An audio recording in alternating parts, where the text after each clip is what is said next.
Welcome back. If you've just joined us, you're watching the news at 10 on Channels Television, coming to you live from Lagos. A reminder of our top stories.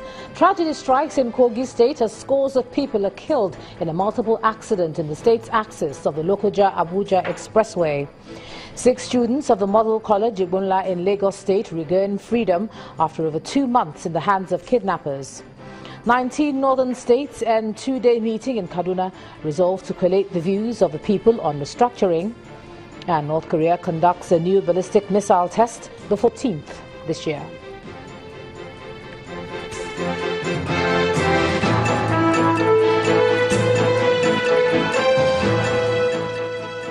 Just to quickly remind you that for more on our top stories and others, please visit our website, channelstv.com and youtube.com/channelsweb.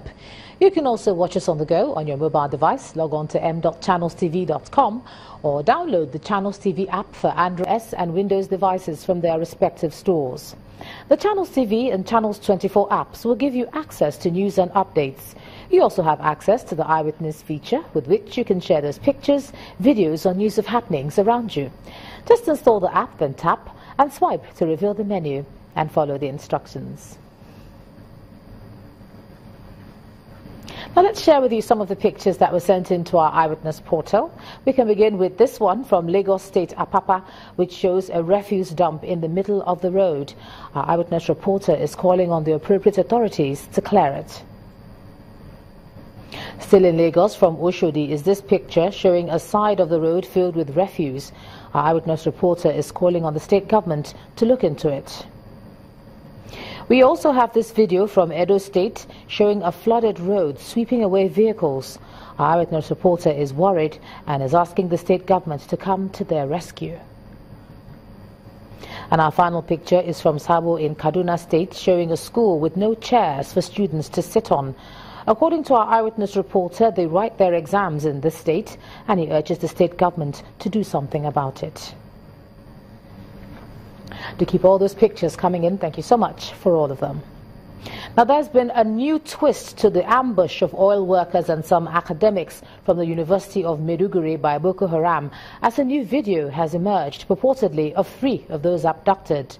In the video sent to us, but which has not been independently verified, one of those abducted says he was a lecturer with the University of Maiduguri and appealed to the government for help.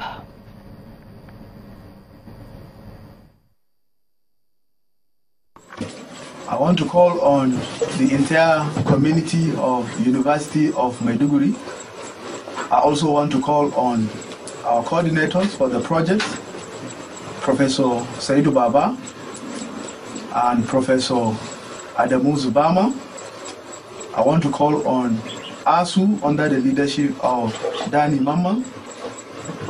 I want to call on the Vice Chancellor, University of Maiduguri, Professor Ibrahim Jodi. I want to call on the State Governor, His Excellency Kashim Shetima.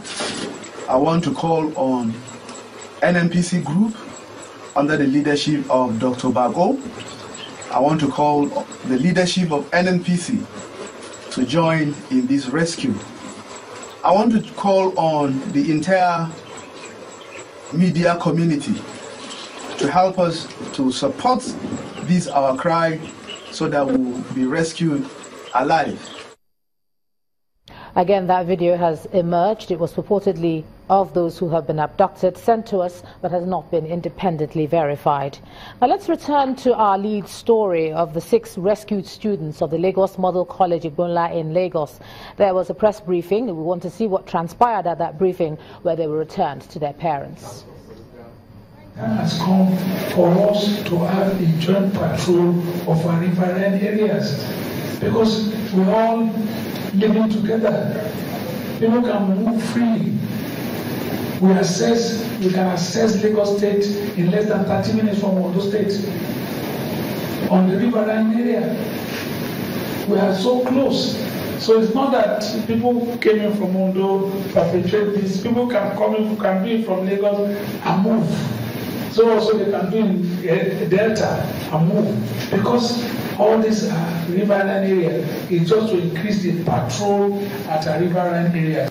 on behalf of His Excellency, the Governor of Lagos State, Mr. Akinwumi Ambode, the government of Lagos, and of course, the parents of the victim students, I would like to commend the effort of the Nigerian police, particularly the Lagos Command, the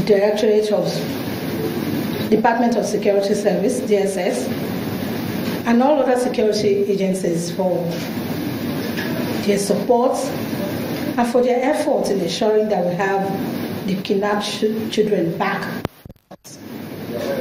I most sincerely commend His Excellency, the Governor of Ondo State, and my colleague, the Deputy Governor, for their support in ensuring that we have these children. Now let's cross over to Abuja now. Here's Ibrahim Adra. Ibrahim.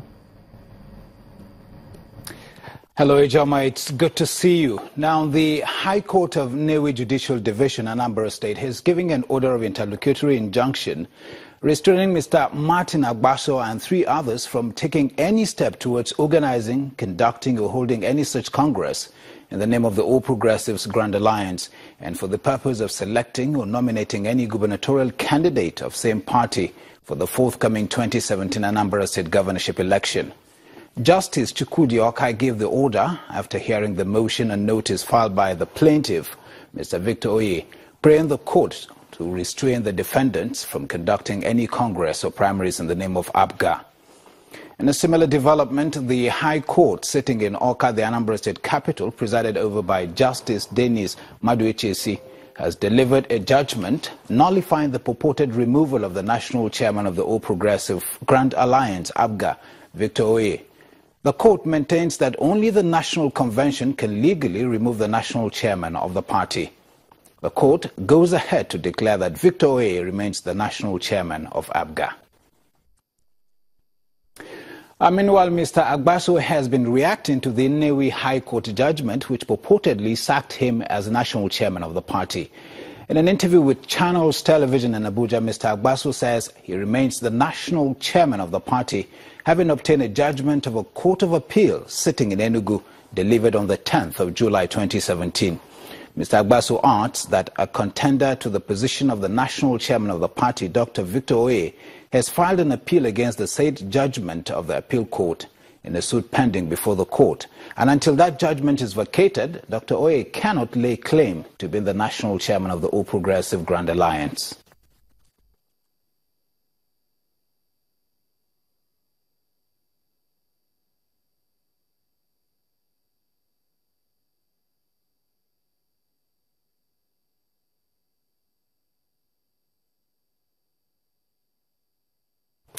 And still talking politics, all is now set for the All Progressive Congress delegate election in Ogun State, scheduled to hold on Saturday.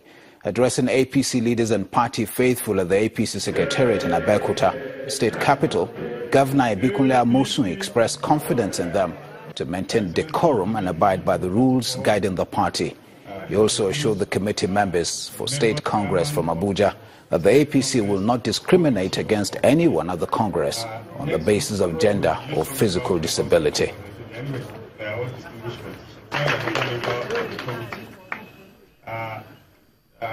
We are going to have congresses in all our local government to elect the 3 delegates that will represent us at our convention.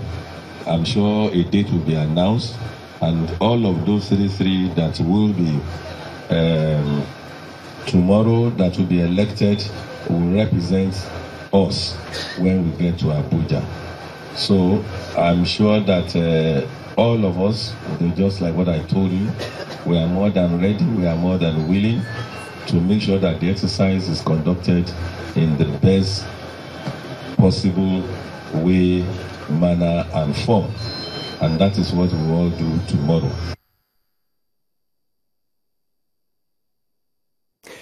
And that'll be all from here, but when the news at 10 returns, Nigeria's interbank lending rate falls to 5% following the distribution of budget allocations by government.